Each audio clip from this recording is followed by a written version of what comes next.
You can launch a channel basically for free, and if your content resonates with people, audiences will come to you without you having to really spend money on marketing. That's Rob Fishman. He may look like a normal tech CEO, but if you're a TikToker, he might as well be Jerry Bruckheimer. Rob and his partner Darren Latchman founded their startup Brat TV in 2017, using their relationships from their first company Niche, which sold to Twitter in 2015.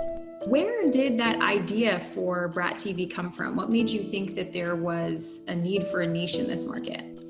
Brat TV, Brat being a nod to the John Hughes Brat Pack, we thought kind of captured that sensibility of the eccentric coming of age story, and how could we kind of package that on modern channels. They've racked up millions of viewers in the coveted Gen Z audience by using a fresh take on a familiar model. We just saw the enormous reach and power of this talent, who's, I think, flies a little bit below the radar from a mainstream media perspective. Or we thought, wouldn't it be cool to start kind of a TV network, so to speak, that was able to leverage a lot of the raw power of this talent, but bring more of the resources and production value that you see elsewhere in Hollywood and kind of marry those two together.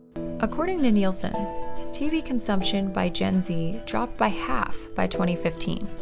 But that doesn't mean teens aren't watching video content. So where are they?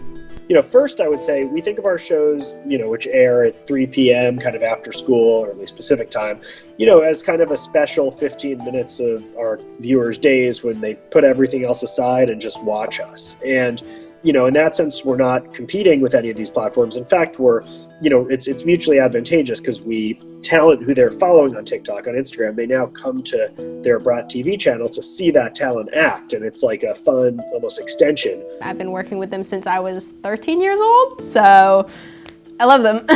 They give me a lot of creative control in things that I like to do, or they take my input on some things. But yeah, they're just a super, super cool company to be working with. Yeah, certainly it's a chance for them to work with experienced directors, professionalized crews, understand, what a set day is going to really be like. And it is very different than kind of being at home and broadcasting from your bedroom. We also work with large advertisers, and for many of our talent, we're able to bring them, monetization options above and beyond what they're making on the productions. And for a lot of our talent, we've also been able to help them grow their audiences in really interesting ways. Some people aren't even influencers or creators when they come onto Brat. When I started, I had 2,000 followers, so I was definitely not an influencer. Well, I also really like that they're bringing in some of the most popular creators that maybe don't have any experience in acting, and they're being like, yo, we see that you have something, we see the audiences are reacting with you, let's work with it. Where many studios have struggled,